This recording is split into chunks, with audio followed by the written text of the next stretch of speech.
बोलती पुस्तके. ज्यांना वाचनाचा नाद, त्यांना बोलती पुस्तके घाली साद. आमचं चॅनल सबस्क्राईब करा आणि सबस्क्राईब करायला इतरांनाही सांगा. नमस्कार श्रोते मित्र हो. बोलती पुस्तके सादर करत आहे ज्येष्ठ साहित्यिक जयवंत दळवी लिखित कादंबरी कौसल्या, प्रकरण 14. आज रात्री बापूरावांना पुरेसे जेवायला मिळालं नव्हतं, म्हणून त्यांना मनातून संताप आला होता. पण तो चेहऱ्यावर किंवा नजरेत मात्र दिसत नव्हता. चेहरा नेहमीप्रमाणे हास्यपूर्ण, ओठ आवळलेले, काहीतरी विलक्षण दृश्य पाहतो आहे असे डोळे विस्फारलेले, डोळ्याभोवतीच्या सुरकुत्यांची किरणे ताणलेली. आज रात्री पुरेसे जेवण वाढायचंच नाही असा रेखाचा मानस दिसत होता.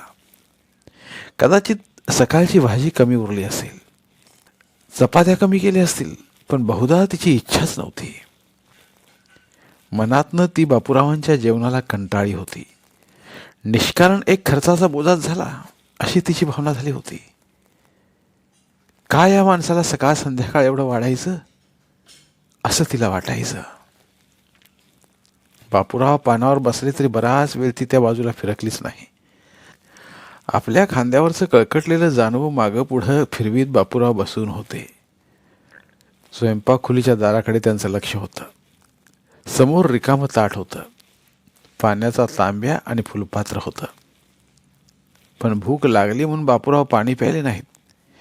जेवणापूर्वी किंवा जेवताना ते पाणी पित नसत. उगाच पाण्यानं पोट भरतं आणि मग जेवण जात नाही. ते मधनं ताट उचलून हातानं साफ करू लागले आणि पुन्हा टेबलावर ठेवताना आवाज करू लागले. हेतू हा की आपण जेवायला आलो आहे हे रेखाच्या लक्षात यावं.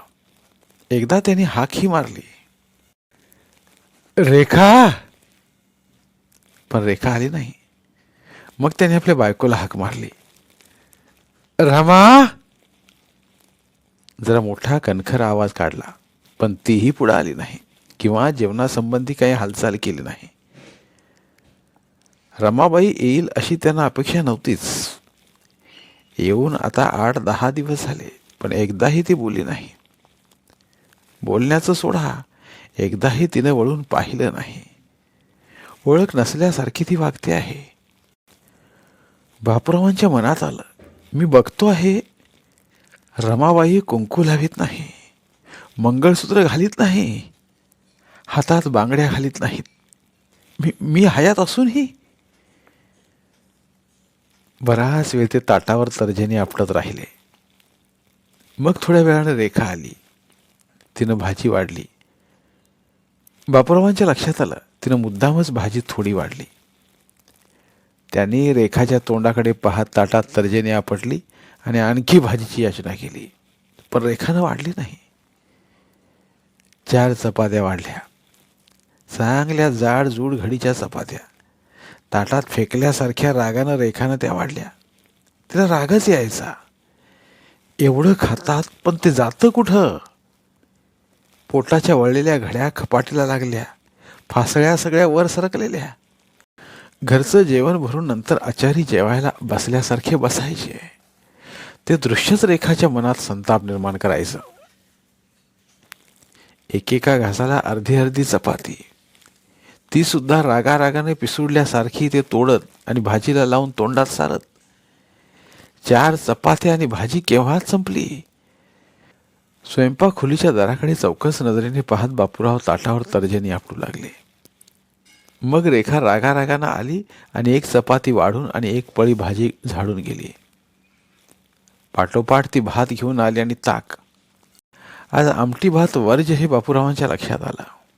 भातावर ताक वाढता वाढता त्यांनी डोळे फाकून रेखाच्या तोंडाकडे पाहिलं. तिनं कसली दाद दिली नाही. तिनं भातावर ताक वाढलं. बापूरावांनी ताक पिण्यासाठी हाताची खुलपी केली, पण ती तशीच रिकामी राहिली. रेखानं हातावर ताक वाढलं नाही. ती निघून गेली. ताकभात जेवल्यानंतर सुद्धा बापूराव बराच वेळ ताटात तर्जनीनं रेघोट्या मारीत आणि तर्जनी आपटत बसून राहिले. पण रेखानं दखलच घेतली नाही. आज नेहमीपेक्षा जास्त पाणी प्यायले ते. तोच अर्धा भरला तांब्या आणि फुलपात्र घेऊन बाहेर आले आणि तो उशीपाशी ठेवला. आल्यापासून बापूराव जमिनीवर पथारी पसरत. बाहेरच्या खोलीत बसायला सोफे होते आणि एक बाक होता निमुळता, तसा झोपायला अडचणीचा, पण त्यावर सदान कदा शिवानंद कसा तरी पसरायचा. त्यामुळं बापूरावांना त्या बाकावर झोपणं शक्य नव्हतं. त्यांनी एक कोपरा गाठला.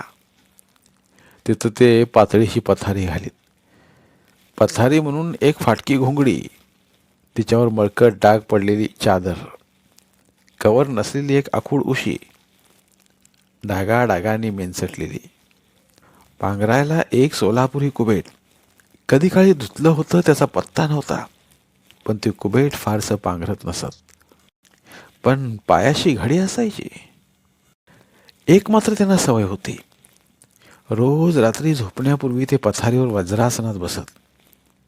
पावलं उलटी करून ते त्यावर ढुंगण टिकून स्थिर बसत, दोन्ही हात मांडीवर, डोळे स्थिर मिटलेले, 15-20 मिनिटं. पण आज ते तसे बसले नाहीत. बराच वेळ ते पायावर पाय घेऊन बसून राहिले. गुडघ्यावर हातांची घडी. सारखे सर्व खोल्यांच्या दरवाजाकडे चौकस नजरेने पाहत राहिले. बायकांची जेवणं झाली तशी रेखा बाहेर आली. तिने बाकड्यावर नजर फिरवली. आज शिवानंद आला नव्हता. तिला काही वाटलं नाही. तिने बाहेरच्या खोलीचा दरवाजा बंद करता करता बाहेरचे दिवे घालवले. रमाबाईंनीही आपल्या खोलीच्या दरवाजाला कडी लावली. बापूराव आल्यापासून रमाबाई दरवाजाला कडी लावू लागली होती आणि तीही मोठा आवाज करून लावायची, बापूरावांच्या लक्षात यावं म्हणून. बापूरावांच्या लक्षातही येत असे. तिचा दरवाजा बंद होता होता ते दरवाजाकडे बघत राहायचे. कडीचा आवाज आला तरीही दरवाजाकडे बघत राहायचे. तो कधीतरी उघडेल या अपेक्षेनं. रेखानं दिवे घालवताच गडद काळोख झाला. त्या काळोखात एखाद्या साधू पुरुषासारखे बापूराव बसून राहिले. गुडघ्यावर दोन्ही हातांची घडी, कमरेला पंचा. मध्यरात्रीपर्यंत तसंच बसून होते. शिवानंद येण्याची वाट पाहत असतील का? नाही. मध्येच ते उठले आणि रमाबाईंच्या खोलीचं दार वाजवू लागले. रमाबाई जागी झाली, पण ती उठली नाही की तिनं दार उघडलं नाही. तरीही बापूराव दार खुटखुटवू लागले. खुटखुट खुटखुट. अडगळीच्या खोलीत उंदीर जसा आवाज करतो तसा आवाज येऊ लागला. आज दरवाजा उघडेपर्यंत बापूराव थांबणार नव्हते. ते सारखा दरवाजा ठोकू लागले. तेही अशा आवाजात की रेखाला कळू नये, पण रमाबाईला कळावं. अर्धा तास उलटून गेला. त्या बाईवर बायको म्हणून आपला हक्क आहे असं त्यांना वाटलं. शेवटी रमाबाई वैतागली. थोडा वेळ उठून बसली. आवाज थांबत नव्हता.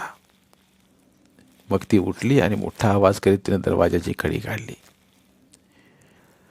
दोन्ही दारं किलकिली केली आणि दाराच्या फटीतून ती पाहत राहिली. फटीच्या बाहेरून बघत असले बापूराव तिला दिसत होते. पंचा लोंबत होता. रमा, त्याने हळूच दबलेल्या आवाजात हाक मारली आणि विचित्र हसण्याचा प्रयत्न केला, पण ओठ मात्र आवळलेले, तोंडावरचे सर्व स्नायू ताणलेले, डोळे विस्फारलेले. सगळं काही रमाबाईंच्या परिचयाचं होतं. ती काहीच बोलली नाही. ती झटपट दरवाजा बंद करील या भीतीनं त्याने दोन्ही हात दोन्ही दारावर ठेवले आणि अजिजीनं म्हणाले, काही नाही ग, अगदी थोडा वेळ, खूप वर्षांनी. ती काही न बोलता तुच्छ नजरेने बघत राहिली. थोडा वेळ आत घे, काही नाही, नुसता स्पर्श, नुसता थोडा वेळ जवळ घेतो, प्रेमानं, जरासं तोंड. रमाबाई झटक्यानं मागे गेली. बापूरावांना वाटलं तिची संमती आहे. त्याने दोन्ही हाताने 2 दारं लुटली. रमाबाई खाली वाकली आणि आपल्या बिछाण्याखाली ठेवलेली चप्पल त्याने हातात घेतली. ही पाळी केव्हा तरी येईल या अपेक्षेनं तिने बापूराव आल्याबरोबर एक चप्पल आपल्या बिछाण्याखाली लपवून ठेवायला सुरुवात केली होती. ती झटक्यानं दारात आली आणि जवळजवळ ओरडलीच. पुढं पाऊल टाकशील तर या चपलेनं तोंड फोडीन. त्यांच्या तोंडावरचे विकार जरा सुद्धा बदलले नाहीत.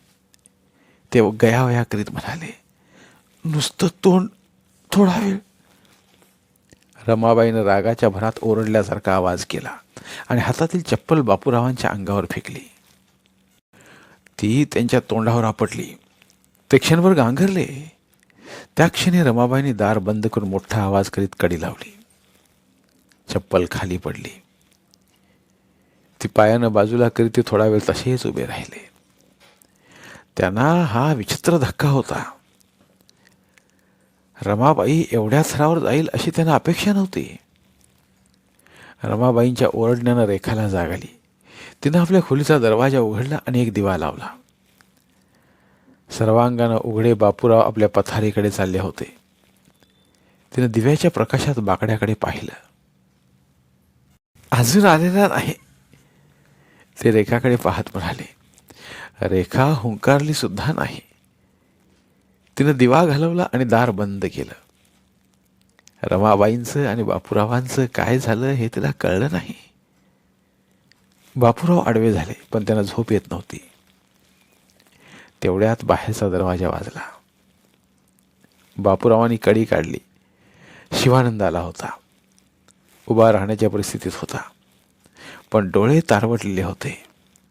काखेत पेपरची घडी होती. शिवानंद.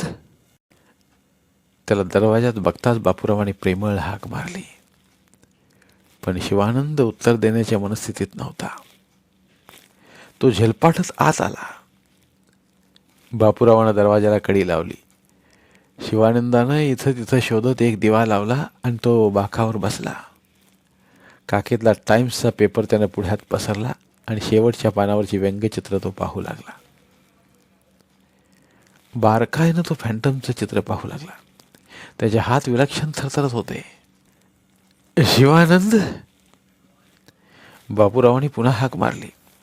तिसऱ्यांदा, चौथ्यांदा, पण त्यानं वळून सुद्धा त्यांच्याकडे पाहिलं नाही. त्याला काही ऐकूच येत नव्हतं. फॅन्टम मध्ये तो दंग झाला होता. बापूराव पथारीवर पसरले. थोडा वेळ आपल्या कर्माचा विचार करीत राहिले. वेळ दवडायला नको म्हणून मनू स्क्रिप्ट घेऊन बाहेर पडला. 2-3 झेरॉक्स प्रती करून घेतल्या आणि तो स्टुडिओत गेला. स्टुडिओत मंजुनाथचं आणि सानियाचं डबिंग चालू होतं. तिथं मंजुनाथनं झपाझप स्क्रिप्ट चाळलं. सानिया घाईत होती. तिनं स्क्रिप्टची एक प्रत आपल्या झोळीत टाकली आणि ती बाय बाय करीत निघून गेली. ती घाईत होती. आजच मनूनं तिला प्रथम पाहिली. दिसायला सुंदरच होती, पण कौसल्यासारखी नाही. कौसल्या घरंदाज मुलीसारखी होती. तिच्या चेहऱ्यावर सुसंस्कृतपणाचं पाणी होतं. बघितल्याबरोबर तिच्याबद्दल आदर वाटायचा. सानिया मनूला तशी वाटली नाही. ही दिसायला भारी सेक्सी होती. डोळे तर सतत घिरट्या घालीत आहेत असं वाटायचं. नाक मात्र लांब आणि तरतरीत. या नाकामुळेच ती सेक्सी दिसत असावी, पण स्वभावानं मात्र गर्विष्ठ वाटली. मंजुनाथनं मनूशी ओळख करून दिली. तिनं हात हातात घेऊन वरवरची फॉर्मॅलिटी म्हणून हस्तांदोलन केलं आणि पुसटशी हसलीही. स्क्रिप्ट वाचून बघते म्हणाली. मंजुनाथनं काही पैसे मनूला देण्याची सूचना केली. थोडीशी नाराज दिसली, पण मंजुनाथनं आग्रह करताच तिने घाईघाईनं 25,000 रुपयांचा चेक ॲडव्हान्स म्हणून दिला आणि निघून गेली. तिच्या एकूण हालचाली वाऱ्याच्या झुळकीसारख्या होत्या. एक झुळूक जावी तशीच ती निघून गेली. डबिंग संपलं होतं.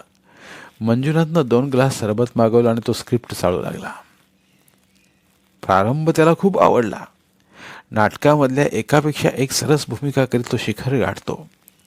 उर्मिला ही नायिकेच्या भूमिका करणारी, त्याच्याशी लग्न करते, नाट्यकला सोडते, गृहिणी होते. तो सिनेमात येतो.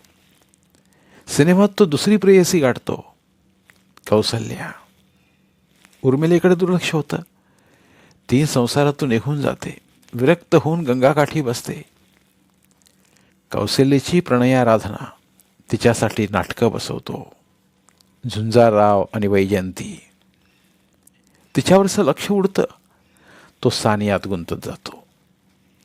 कौसल्या मूक होते, विरक्त होते, पण मंजुनाथला समजून घेते. त्याच घरी ती संन्यस्त होऊन राहते. सानिया येते.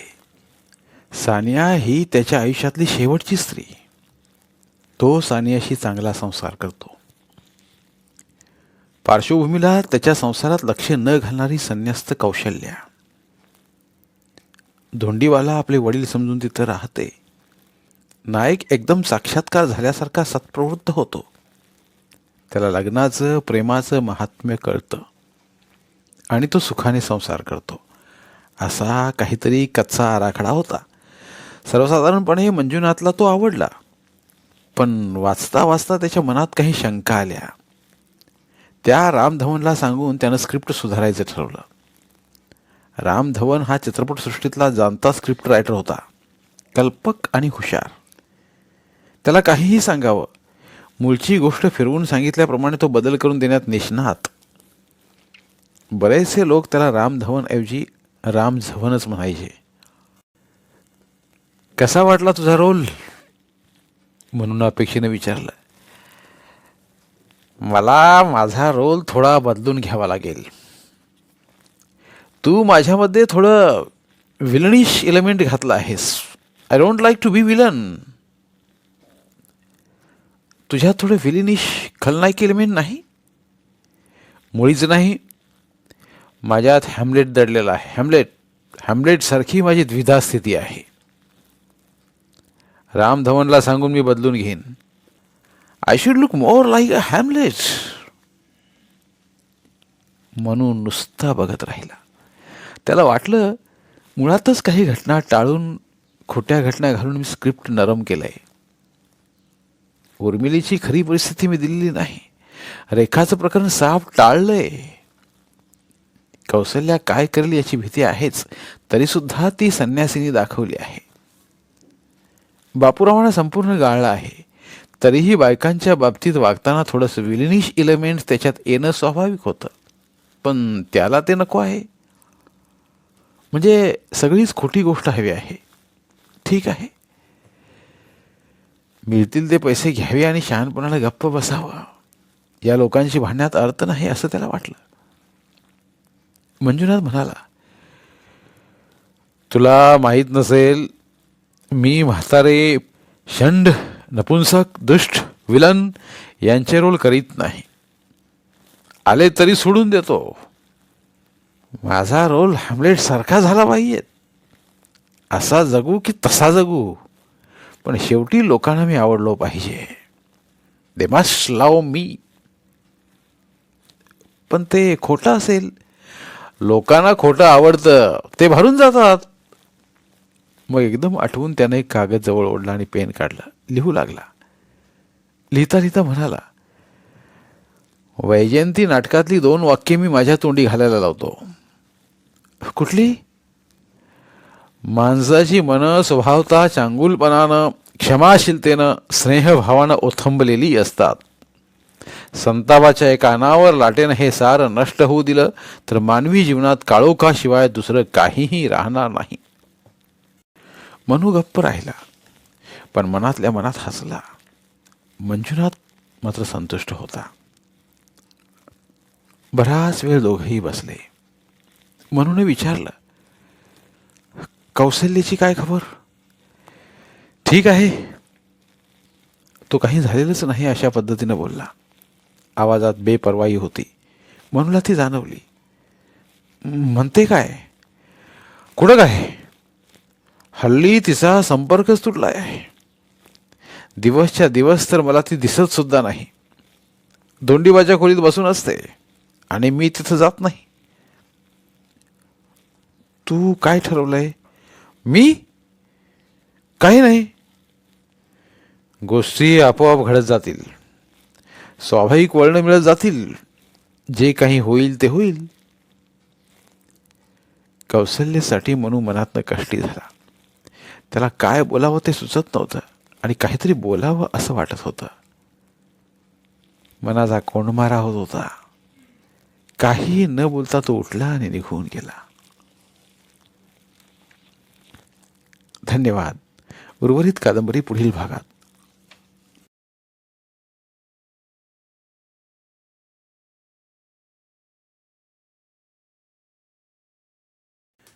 धन्यवाद.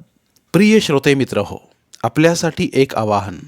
आमच्या चॅनलच्या प्लेलिस्ट विभागात तुमच्यासाठी शेकडो कादंबऱ्यांचे ऑडिओ बुक्स उपलब्ध आहेत.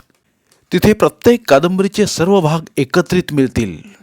त्यामुळे सध्या सुरू असलेल्या क्रमशः कादंबरीच्या पुढील भागासाठी वाट पाहण्याची गरज नाही. तुमच्या वेळेनुसार तुम्ही संपूर्ण कादंबरी सलगपणे ऐकू शकतात आणि साहित्याचा आस्वाद घेऊ शकता. कृपया आमच्या चॅनलच्या होमपेजवर जाऊन प्लेलिस्ट चेक करा आणि तुमची आवडती कादंबरी निवडा. धन्यवाद.